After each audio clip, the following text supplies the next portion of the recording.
Hello. അപ്പോൾ നല്ല ചൂട് മസാല ദോശയും നല്ല ചൂട് മൊരുമൊരാന്നിരിക്കുന്ന ഉഴുന്ന് വടയും ഏതൊരു മലയാളിയുടെയും ഫേവറേറ്റ് ആയിട്ടുള്ളൊരു സാധനമായിരിക്കും അല്ലേ. മലയാളി മാത്രമല്ല, വെജിറ്റേറിയൻസ് ആയിട്ടുള്ള എല്ലാവരുടെയും ഇഷ്ടപ്പെട്ടൊരു വിഭവമായിരിക്കും മസാല ദോശയും അതുപോലെ തന്നെ കൂടെ കിട്ടുന്ന ഉഴുന്ന് വടയെന്ന് പറയുന്നത്.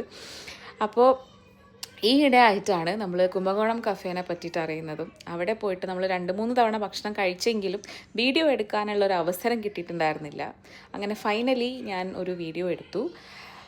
നമ്മളവിടെ അവരുടെ സ്പെഷ്യലായിട്ടുള്ള ഒരു പൊടി മസാല ദോശയാണ് നമ്മൾ ഓർഡർ ചെയ്തത്. അതിൻ്റെ കൂടെ ഉഴുന്നുവടയും ഓർഡർ ചെയ്തിട്ടുണ്ടായിരുന്നു. സത്യം പറഞ്ഞു കഴിഞ്ഞാൽ ഈ വീഡിയോ എഡിറ്റ് ചെയ്യുമ്പം അത് കണ്ടുകൊണ്ടിരിക്കുമ്പം ഭയങ്കര മനസ്സിന് നല്ല വിഷമമുണ്ട്. കാരണം തിന്നാൻ നല്ല പൂതിയാവുന്നുണ്ട്, പക്ഷെ ഒരു രക്ഷയില്ല. പാതിരക്കാണ് ഇരുന്ന് എഡിറ്റ് ചെയ്തുകൊണ്ടിരിക്കുന്നത്, അതുകൊണ്ട് ഇപ്പോൾ ഒന്നും രക്ഷയില്ല. പിന്നെ നമ്മൾ വാങ്ങിയത് അവിടുന്ന് നല്ലൊരു ഗീ ലഡു, അതുപോലെ തന്നെ മൈസൂർ പാക്ക്, അവരുടെ ഗീ പാക്ക് എന്ന് പറയുന്നത്. അത് 2 ഐറ്റമാണ്. നമ്മൾ ഓരോന്ന് വെച്ചിട്ട് ജസ്റ്റ് ടേസ്റ്റ് ചെയ്യാൻ വേണ്ടിയിട്ട് നല്ല കിടിലൻ സാധനമായിരുന്നു, ഒന്നും പറയാനില്ല. അപ്പം ഇതുവരെ കുംഭകോണം കഫേ ട്രൈ ചെയ്യാത്തവർ ഉണ്ടെങ്കിൽ മസ്റ്റ് ട്രൈ ആയിട്ടുള്ള ഒരു സ്പോട്ടാണ്. Okay, by.